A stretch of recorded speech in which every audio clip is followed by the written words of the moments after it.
3 days ago, I canceled my daughter's $3 million trust fund while she was begging me for money. Dad, please, Claire sobbed into the phone. The gallery opportunity won't wait. I need $500,000 by Friday. I took a sip of coffee and said, What gallery, sweetheart? I thought Christmas was for real family only. Dead silence. Then, Dad, what do you mean? Check your trust fund, Claire. Oh, wait, there isn't one anymore. See, my daughter thought she could humiliate me in front of Connecticut's elite at Christmas dinner. Thought she could call me not real family while I stood there holding my dead wife's homemade cookies. Thought Daddy would just smile and keep writing checks.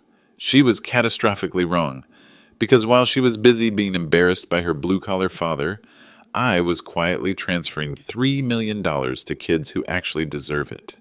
Before we continue, please subscribe to the channel and let us know where you're listening in the comments. Let me tell you about the Frank Mitchell who existed before that Christmas dinner. My name is Frank Mitchell, 54 years old, CEO of Mitchell Construction, a company worth $12 million that I built with my bare hands. After my coal miner father died in a cave-in when I was 16. But before I tell you about the business, let me tell you about Claire. She was 3 years old when she first came to a construction site with me. Sarah had the flu, and I couldn't find a babysitter. I strapped a tiny hard hat on her head and let her help by carrying screws in a little pink toolbox. She was so proud, telling everyone she was Daddy's construction helper. By the time she was 8, Claire could identify different types of steel beams and knew the difference between a Phillips head and a flathead screwdriver.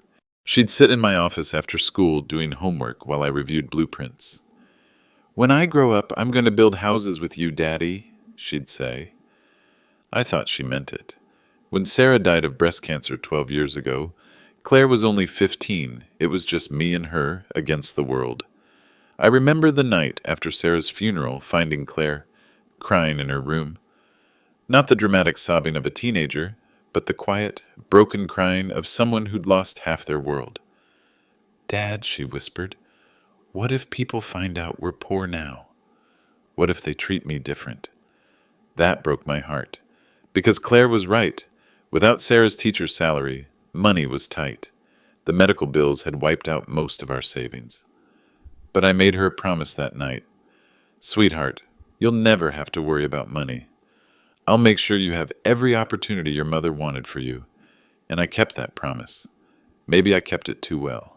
St. Catherine's Academy, $180,000 over 6 years. I worked 18-hour days to pay that tuition, skipping meals so Claire could afford the right clothes to fit in with her classmates. BMW for graduation, $65,000. I remember Claire crying with joy, hugging me in the dealership parking lot. You're the best dad in the world, she said. Manhattan condo. Down payment? $200,000. Claire called me sobbing with gratitude. Dad, I can't believe you did this for me. I love you so much. But somewhere between the private school and the elite friends and marrying Brett Hamilton, that grateful girl disappeared. The change started subtly.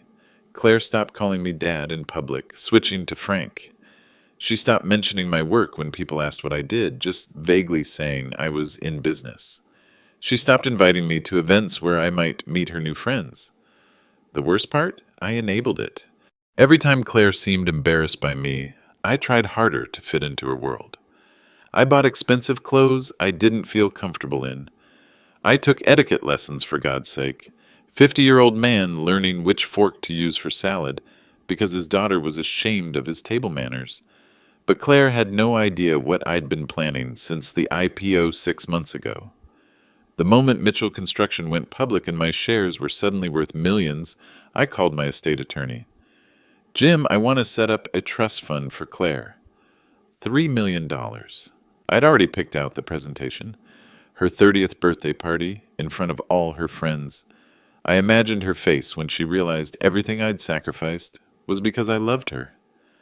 I imagined her finally understanding that her old man wasn't just some blue-collar embarrassment. I was her father, who'd moved mountains to give her opportunities. But last Tuesday night, 3 days before Christmas, I got a call that changed everything. It was Claire, and she was crying. but not sad crying, frustrated crying. Dad, I need you to do me a favor at Christmas dinner tomorrow. Of course, sweetheart. What do you need?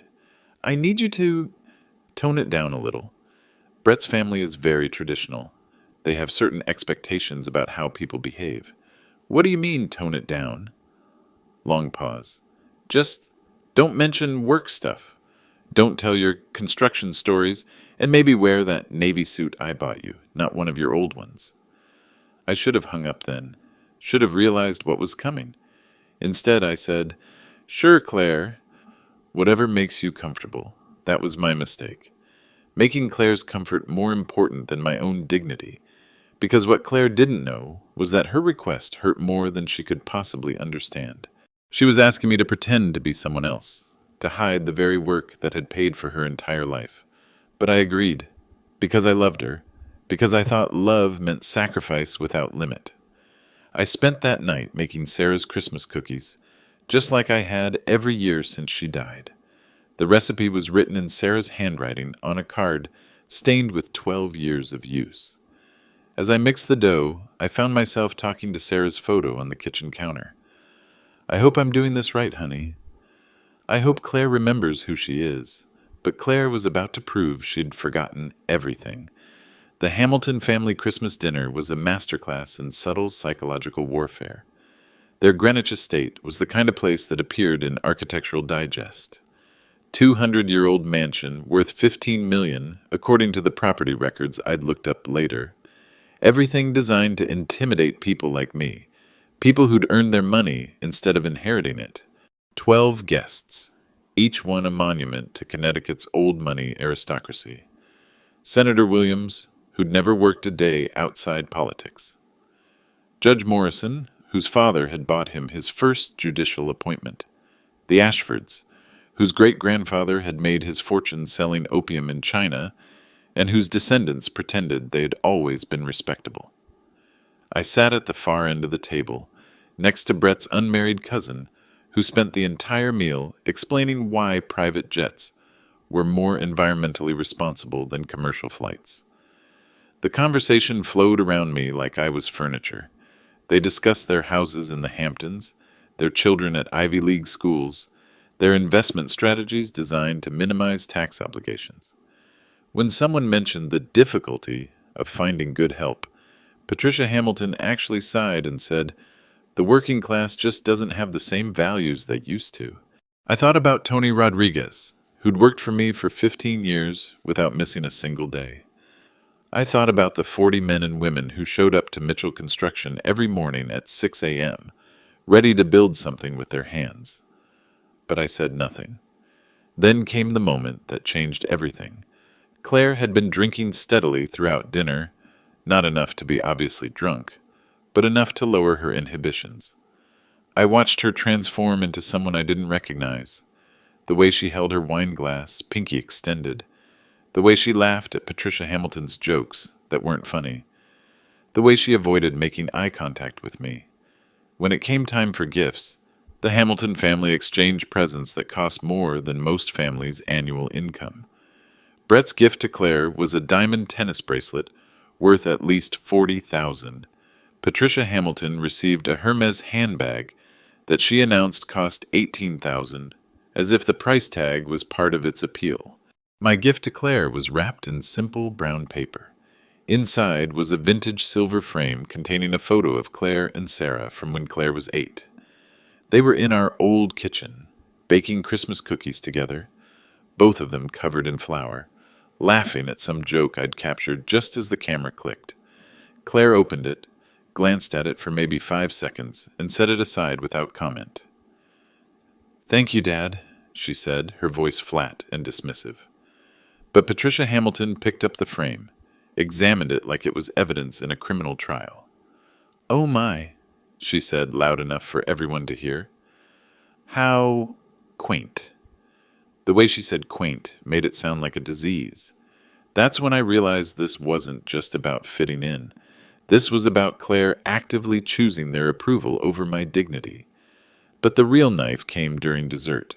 Patricia Hamilton was holding court, telling a story about their recent trip to their villa in Tuscany, How they'd met absolutely fascinating people.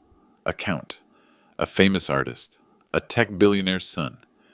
It's so important, she said, looking directly at me, to surround yourself with people who share your background, your values, people who understand the responsibility that comes with real breeding. Claire nodded eagerly. Exactly. That's something I've really learned since marrying Brett. The importance of belonging. That word hit me like a physical blow. Belonging. Then Brett's father, William Hamilton, decided to join the conversation. Frank, he said, swirling his brandy, Claire tells us you've done quite well for yourself. Very American dream of you. But tell me, what's your exit strategy? Exit strategy? Well, surely a man of your background doesn't plan to work forever. When do you sell the business and enjoy the fruits of your labor? He was asking when I planned to disappear from Claire's life, when I'd take my working class money and fade into irrelevance. I enjoy what I do, I said carefully. I built the company to last. William laughed. How wonderfully noble. But surely you understand the value of legacy, of ensuring your family's future is secured? Legacy. As if everything I'd built didn't count because I'd built it myself. That's when Claire stood up. She tapped her crystal champagne flute, a sound that somehow commanded the entire table's attention, like she was about to make a toast. I just want to say, she began, her voice carrying across the suddenly silent room, how grateful I am to be surrounded by real family tonight. Real family. She looked directly at me when she said it. Dad, she continued, and I could hear the alcohol-fueled confidence in her voice. I know you mean well, but Christmas is for real family only, people who actually belong here. The silence was suffocating. 12 pairs of eyes fixed on me, waiting for my reaction. Claire wasn't finished. Maybe next year you should spend Christmas with your work crew instead. I'm sure they'd appreciate your homemade cookies. She emphasized homemade cookies like it was an insult to civilized society. Patricia Hamilton's smile could have powered the Christmas tree. Brett nodded approval. Senator Williams actually chuckled into his napkin. I stood up slowly, folded my napkin with deliberate care. You're absolutely right, Claire, I said, my voice perfectly calm. Christmas should be for people who understand loyalty, people who remember where they came from. I picked up my coat. Thank you for the lesson. It's one I'll never forget. As I walked toward the door, I heard Patricia Hamilton whisper to her husband, Well, that was appropriately dramatic. They all laughed, including Claire. I drove home through empty Christmas night streets, my hands shaking with something I hadn't felt in years. Pure, focused rage. December 26th, 3 a.m. I sat in my kitchen, staring at Sarah's photo and wrestling with a decision that would change everything. The house felt enormous and empty. Same kitchen where Claire used to do homework while I cooked dinner. Same living room where we'd watch Christmas movies every December. Same walls covered with photos of a happy family that apparently no longer existed. I couldn't sleep. Every time I closed my eyes, I heard Claire's voice. Christmas is for real family only. By sunrise, I'd made 17 cups of coffee and reached a conclusion that terrified me. My daughter had become someone I didn't recognize. Someone who valued status over substance, appearance over authenticity. But before I did something irreversible, I needed to talk to someone who'd known both versions of Claire. At 7 a.m., I called Tony Rodriguez. Boss, everything okay? It's pretty early. Tony, I need to ask you something. Do you remember Claire when she was younger? When she used to come to the construction sites? Of course I remember. Sweet kid, always polite, always asking questions about the work. Why? I told him about Christmas dinner. The whole story. Tony listened without interrupting, which is one of the things I've always appreciated about him. When I finished, there was a long silence. Boss, Tony finally said, that doesn't sound like the Claire I knew. It's not. That's the problem. So what are you thinking? I took a deep breath. I'm thinking about canceling her trust fund. Another silence, longer this time. That's a lot of money, Frank. $3 million. Jesus, And you do what with it? Scholarship fund. For kids like Miguel, kids who understand what sacrifice looks like. Tony was quiet for so long I thought the call had dropped. Tony? You there? Yeah, I'm here. Just, Frank, that's your daughter we're talking about. Is it? Because the daughter I raised would never humiliate her father in front of strangers. The daughter I raised understood that family loyalty goes both ways. People change, boss. Maybe she just needs time. 15 years, Tony. 15 years since Sarah died, and I've been giving Claire time. Time to grow up. Time to appreciate what she has. Time to remember where she came from. I stood up, started pacing around the kitchen. You know what I realized last night? I've been enabling her. Every time Claire showed disrespect, I made excuses. Every time she chose her new friends over her old family, I tried harder to win her approval. Frank, I'm done trying to earn love from someone who sees me as an embarrassment. I'm done pretending that blood automatically equals loyalty. Tony sighed. What does your gut tell you? That was the question, wasn't it? What did my gut tell me? My gut told me that Sarah would be heartbroken to see what Claire had become. My gut told me that continuing to reward bad behavior wasn't love, it was cowardice. But my gut also told me that canceling the trust fund would permanently damage our relationship, maybe destroy it entirely. My gut tells me that the best gift I can give Claire is consequences, real consequences for real choices. And if she never forgives you? I thought about that. Claire, cutting me out of her life completely. No more phone calls, no more awkward family dinners, no more chances to rebuild what we'd lost. Tony, let me ask you something. If Miguel treated you the way Claire treated me, what would you do? I'd be heartbroken.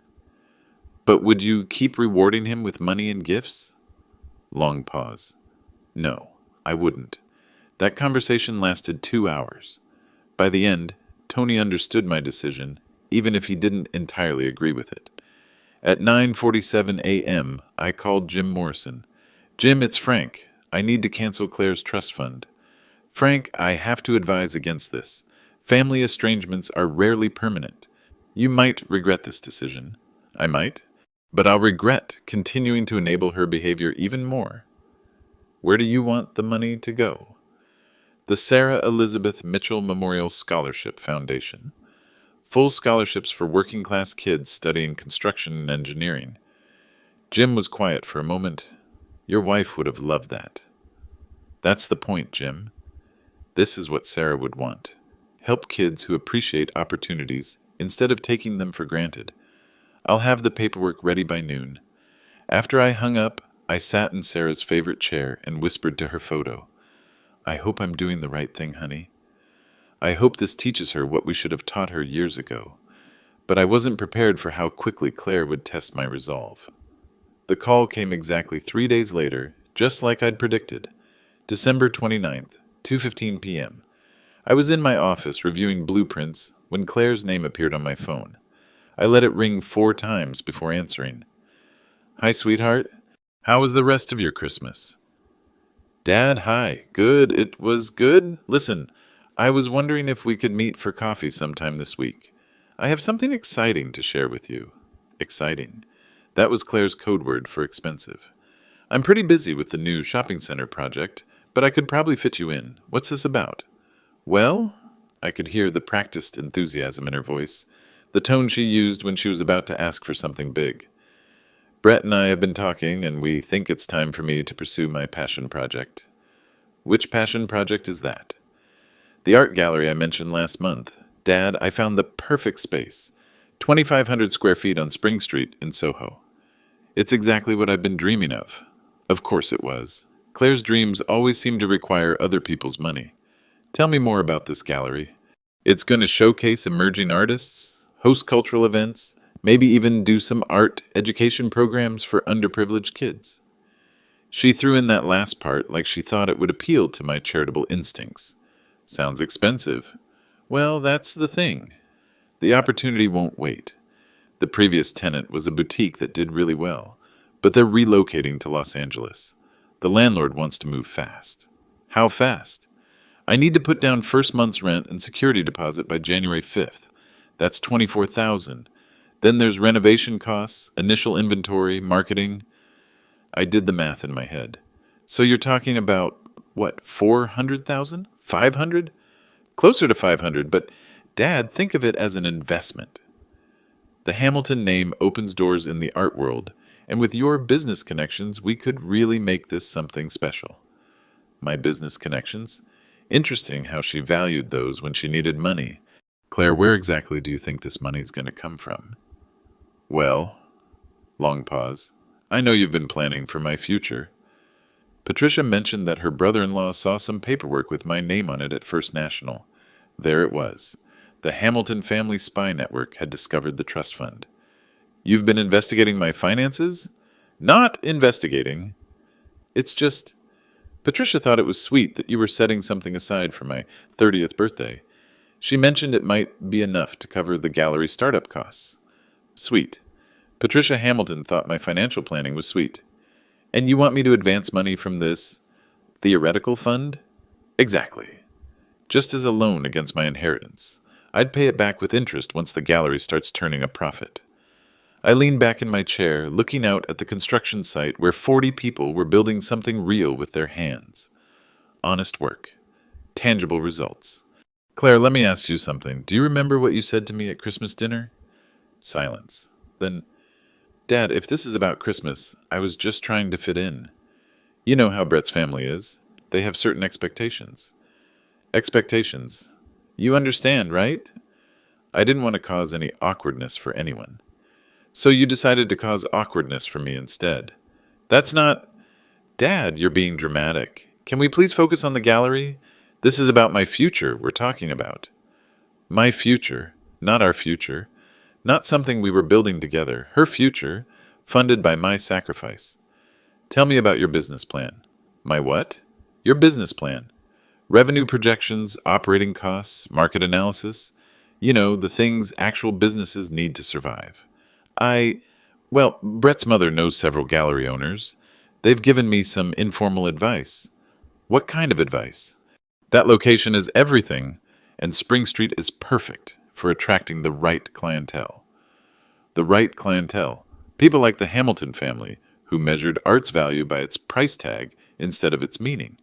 Claire, what happens if the gallery fails?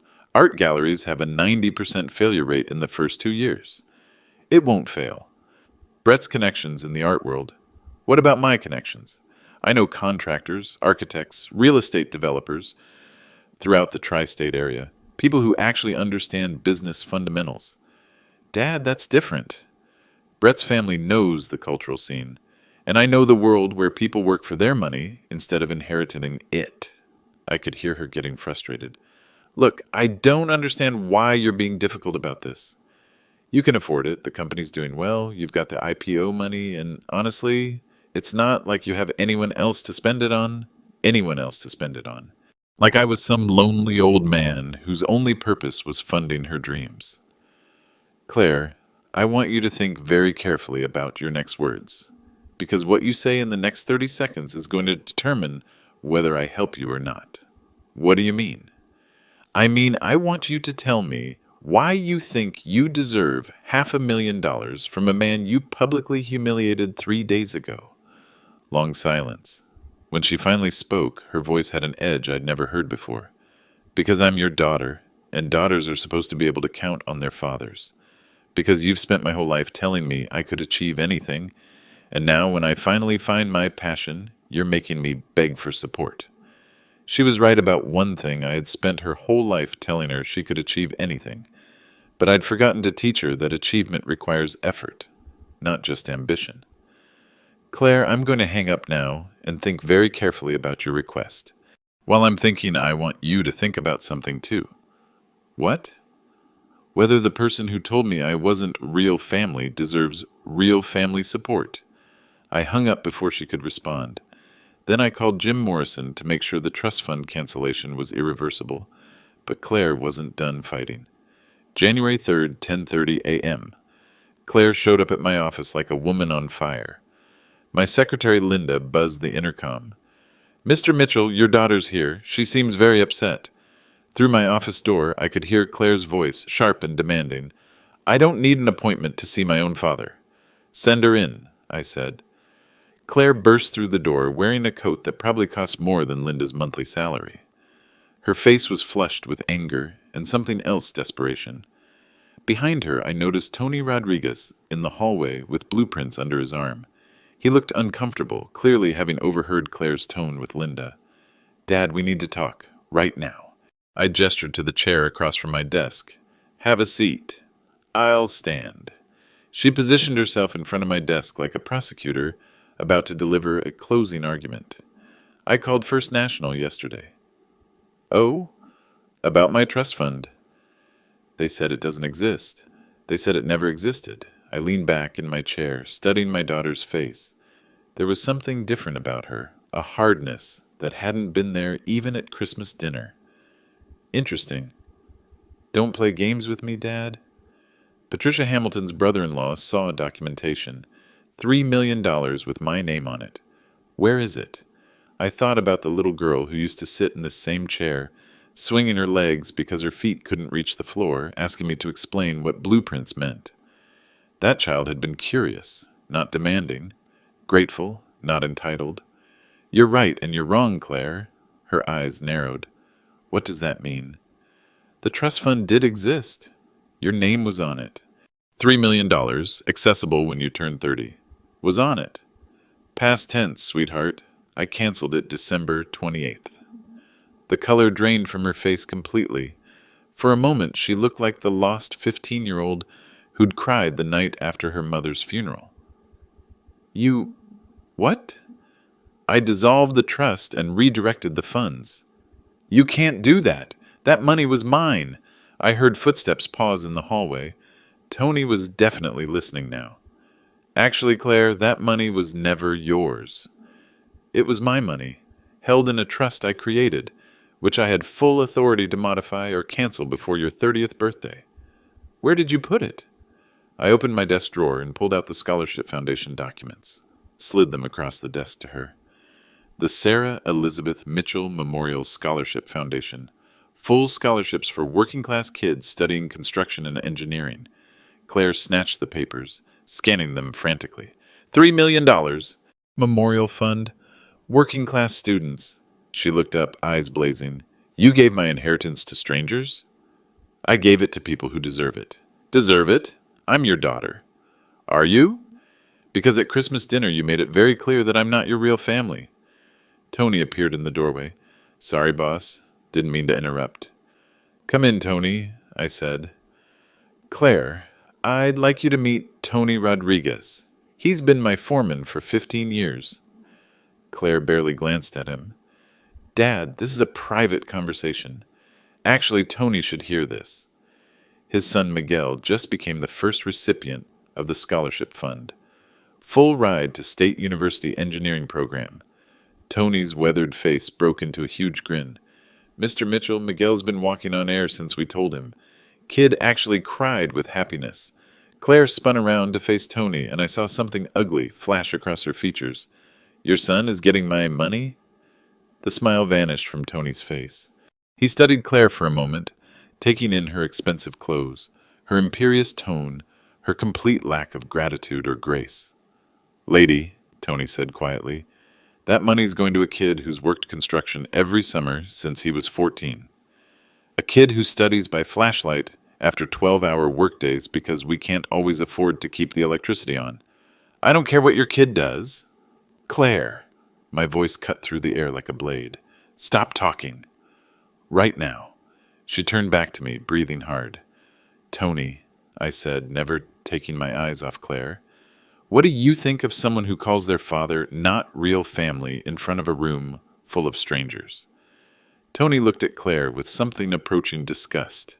I think that person threw away something precious and doesn't deserve to get it back.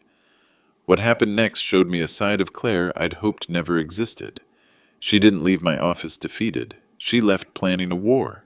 Over the next 10 days, I started getting strange phone calls. Business associates asking if everything was okay at home. My accountant wondering if there were family financial issues he should know about. Even my barber mentioned hearing rumors about problems at Mitchell Construction. Claire was working her network, and her network had reach. It started with Patricia Hamilton's social circle.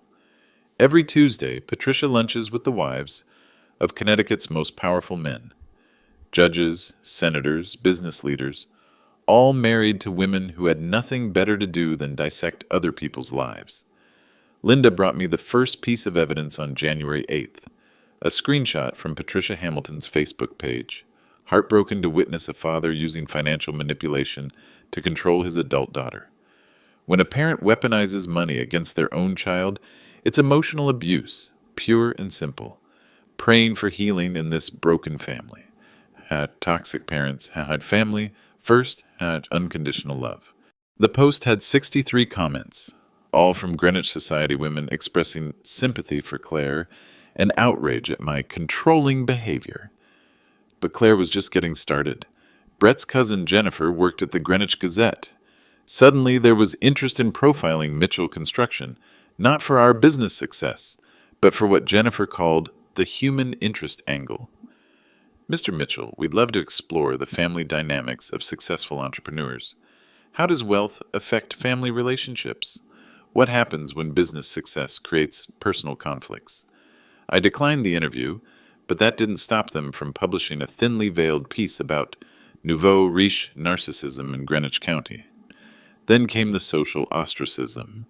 I'd been a member of Fairfield Country Club for 8 years, not because I enjoyed golf, but because Claire had suggested it would be good for business networking. Every Saturday morning, I played with the same foursome successful men who'd always treated me with respect. Suddenly, they were all too busy to play.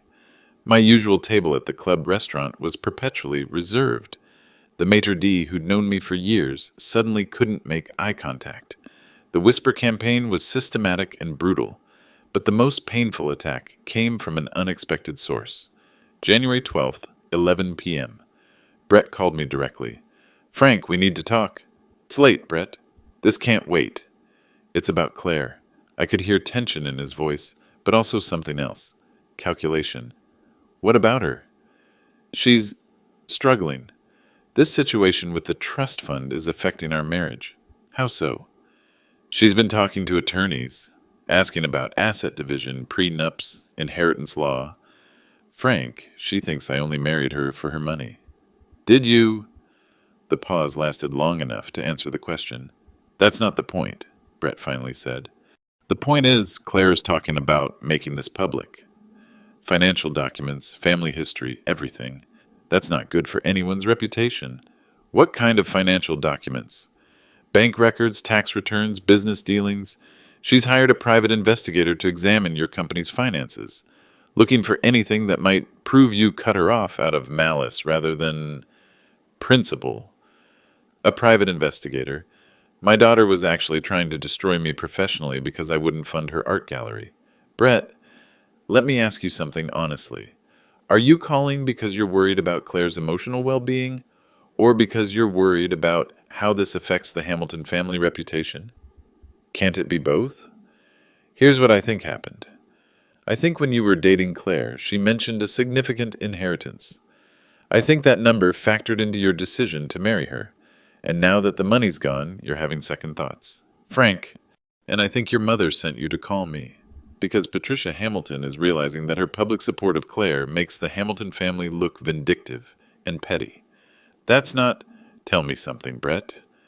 In the 2 years you've been married to my daughter, have you ever seen her work a full-time job? Have you ever seen her stick with anything difficult when it required real effort?" Silence. "Because I have. I've watched Claire quit piano lessons, ballet classes, college internships, and volunteer work the moment any of them required genuine commitment. She's trying to find herself. She's 27 years old, Brett. If she hasn't found herself by now, maybe the problem isn't that she needs more money. Maybe the problem is that she's never had to develop character. So what happens now?" I thought about that. My daughter, working with private investigators to dig up dirt on the man who'd sacrificed everything for her future. Now Claire learns what consequences look like. Real consequences in the real world, where daddy's money can't fix every problem. The final confrontation was coming. January 13th. Time to build an irrefutable case. I spent the weekend in my home office surrounded by 18 years of financial records. Every bank statement, every canceled check, every wire transfer, building a paper trail that would make any reasonable person understand exactly what I'd sacrificed for Claire. But first, I needed to confront something I'd been avoiding: my own role in creating this monster. I found the photo album Sarah had kept pictures of Claire from birth to high school graduation, page after page of a little girl who'd been the center of our universe. Maybe too much the center. There was 8-year-old Claire at the construction site, wearing a tiny hard hat, beaming with pride as she helped me review blueprints. 10-year-old Claire at the science fair, presenting a project about how buildings stay standing. 12-year-old Claire making cookies with Sarah, flower in her hair, laughing at some shared joke. When had that child disappeared? I called Tony Rodriguez. Tony, I need to ask you something, and I want you to be brutally honest. Shoot, boss. Did I spoil Claire?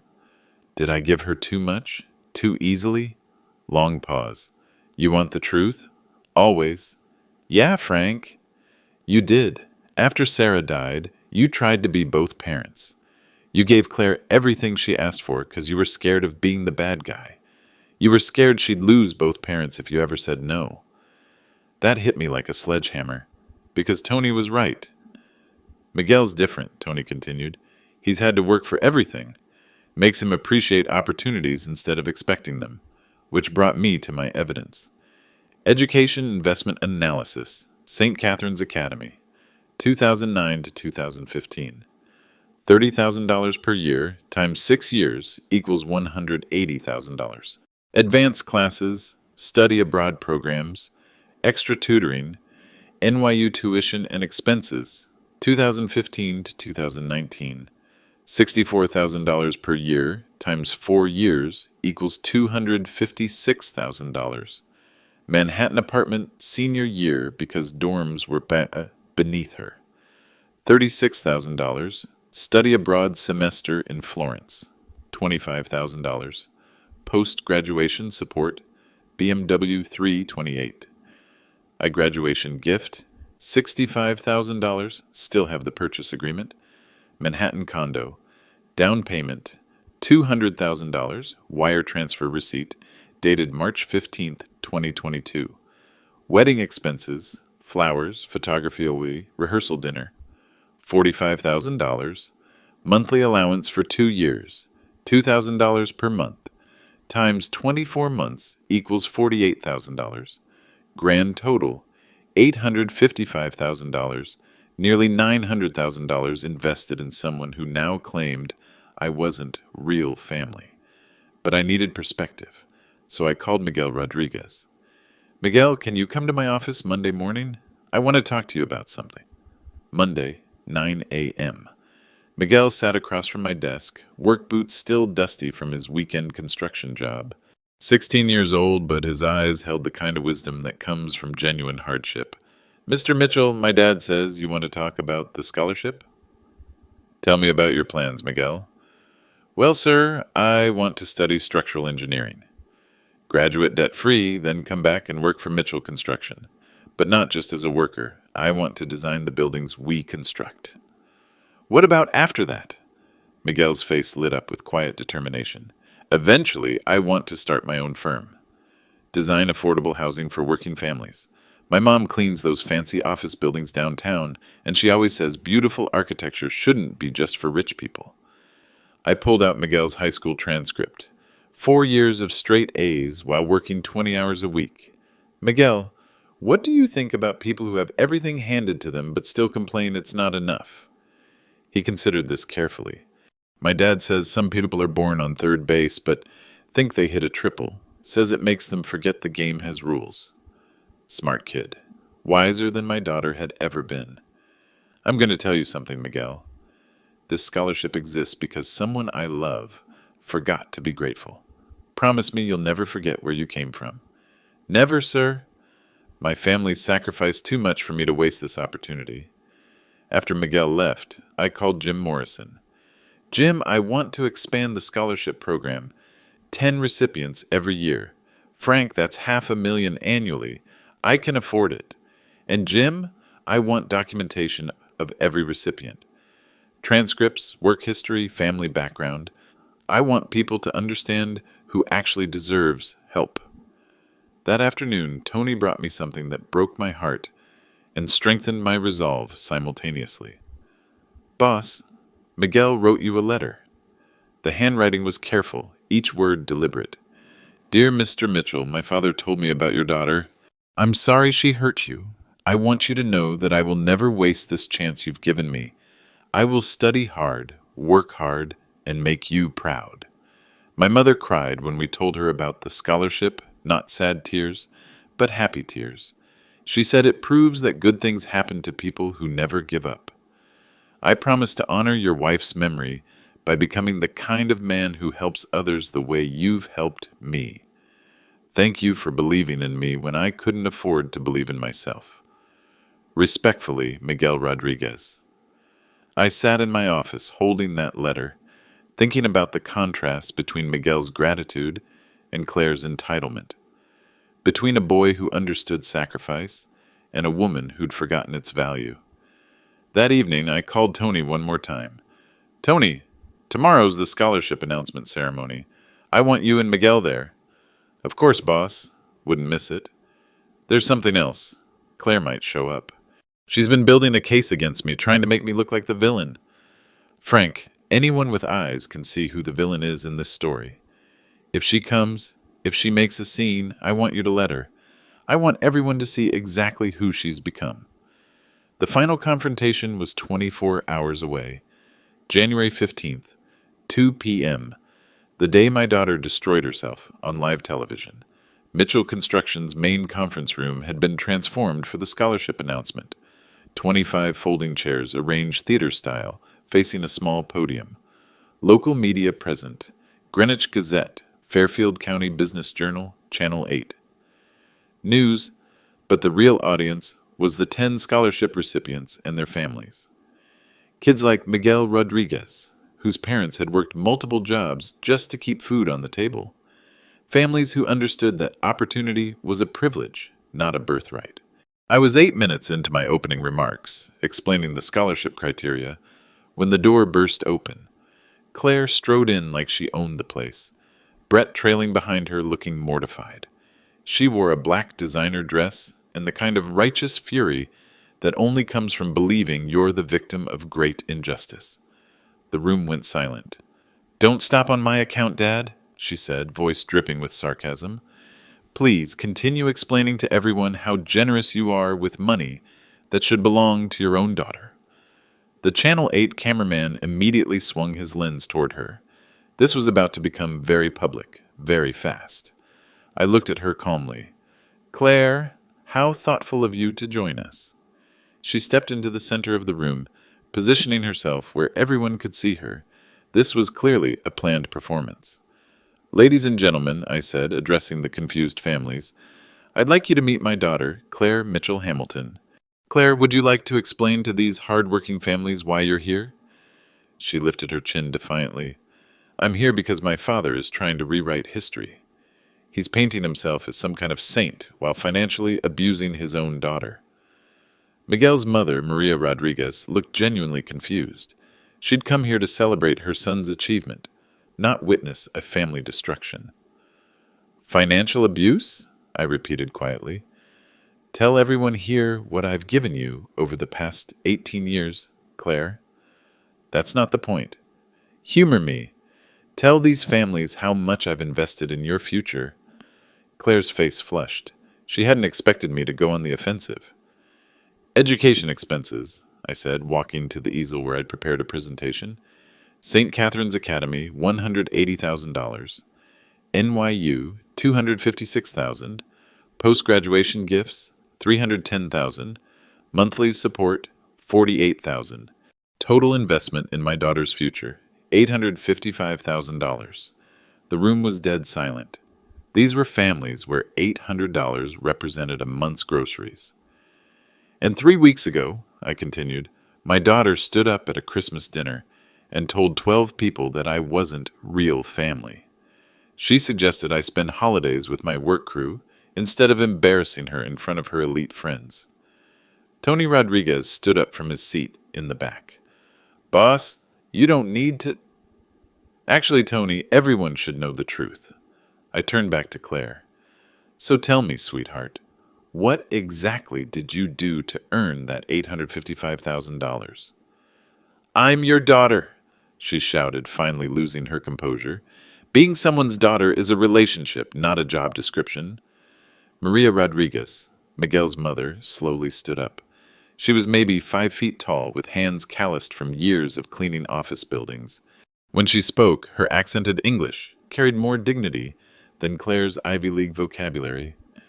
Excuse me, Maria said quietly. I don't understand something. The room turned to her. This lady is your daughter, Mr. Mitchell? Yes. And you paid for her school, her car, her house? I did. And she told you that you are not family? The simple question hung in the air like a moral judgment. That's right? Maria shook her head sadly, looking at Claire with something between pity and disgust. My Miguel works construction after school every day, comes home covered in dust, so tired he can barely eat dinner. But every night he says, "Thank you, Mama. Thank you, Papa." Never forgets who sacrifices for him. She faced Claire directly. You had everything, but you complained. My son has nothing, but he is grateful. This is why Mr. Mitchell helps children who deserve help. The Channel 8 reporter stepped forward with her microphone. Ms. Mitchell-Hamilton, how do you respond to that? Claire's mask finally slipped completely. This is ridiculous. These people don't understand what it's like to have opportunities, to have expectations placed on you. What opportunities? Miguel suddenly stood up, his 16-year-old voice cutting through Claire's excuses. Ma'am, you had a BMW for graduation. I've been saving for 3 years to buy a used Honda. You lived in Manhattan for free. I sleep on my brother's couch because we can't afford a bigger apartment. Claire stared at this teenager, this kid who would never have her advantages, and something ugly twisted her features. What would you know about real pressure? You're just a construction worker's son. The room erupted. Tony Rodriguez shot to his feet. Lady, that construction worker's son has better grades than you probably ever had, more character than you'll ever develop, and enough class to never humiliate his father in public. Other parents were standing now, voices raised in defense of their children. Maria Rodriguez was crying, not from sadness, but from outrage at watching someone insult her son's worth.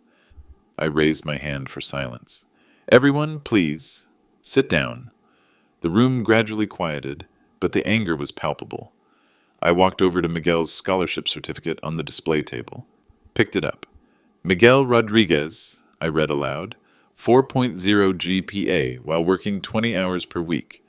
Plans to study structural engineering and design affordable housing for working families. Son of parents who taught him that respect is earned, not inherited. I looked directly at Claire. This young man represents everything admirable about America. Hard work, gratitude, loyalty to family.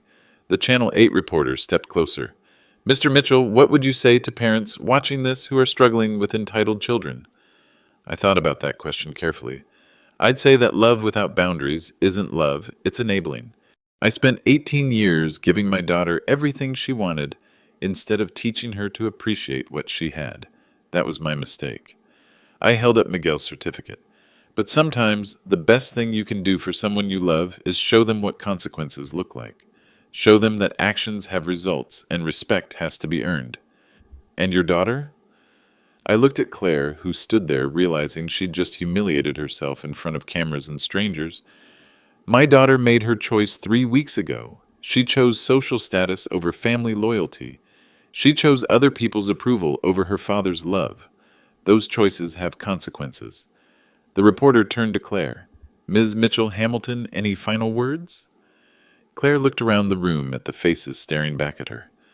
Working-class families whose children had earned something she'd been given freely, but never appreciated. This isn't over, she said quietly. Yes, it is, I replied. It's been over since Christmas dinner. You just didn't realize it yet. Claire turned and walked out. Brett hurrying after her. Through the window, I could see them arguing in the parking lot. I turned back to the families. Now, let's celebrate these remarkable young people who understand what gratitude looks like. The applause that followed wasn't just for the scholarship recipients, it was for the lesson everyone had just witnessed. 6 months later, the world looked completely different. Miguel Rodriguez started at State University in September, full scholarship secured. Every month, I get a handwritten progress report, grades, activities, goals. Kid maintains a 4.0 while working part-time in the campus engineering lab. His latest letter mentioned designing a prototype for low-cost, sustainable housing. For families like mine, he wrote. The other 9 scholarship recipients are thriving similarly. Future engineers, architects, project managers, all kids who understand that opportunity is earned, not inherited. Claire's story took a different path. The Channel 8 footage went viral within hours. 2 million views and climbing. The comments section became a referendum on entitled behavior and parental boundaries. Most weren't sympathetic to Claire. Brett filed for divorce in March. The official reason was irreconcilable differences. But Tony heard through the construction network that the Hamilton family had given Brett an ultimatum: divorce Claire or forfeit his trust fund. The art gallery never materialized. Turns out investors don't fund people who publicly attack their own families on television. Claire found work as an assistant manager at a Westport boutique. $35,000 a year less than her monthly allowance used to be. She had to sell the Manhattan condo, move to a studio apartment in Stamford. Real-world mathematics for real-world choices. But 3 weeks ago, something unexpected happened. I was leaving my office late when I found Claire sitting in her car in the parking lot. She'd been waiting for 2 hours. "Dad," she said when I approached her window, "can we talk?" We sat in my office for 3 hours. She cried real tears this time, not the manipulative kind I'd seen before. She talked about the bullying she'd endured at St. Catherine's for being new money, how she desperately wanted to fit in with Brett's family, to finally belong somewhere. "I became someone I hate," she whispered, "someone Mom would be ashamed of." I didn't offer to restore the trust fund. I didn't promise to solve her problems. But I listened. "If you want to rebuild our relationship," I told her, "it starts with actions, not words. Respect is earned daily." She nodded, understanding finally that love requires accountability. It's a beginning, maybe.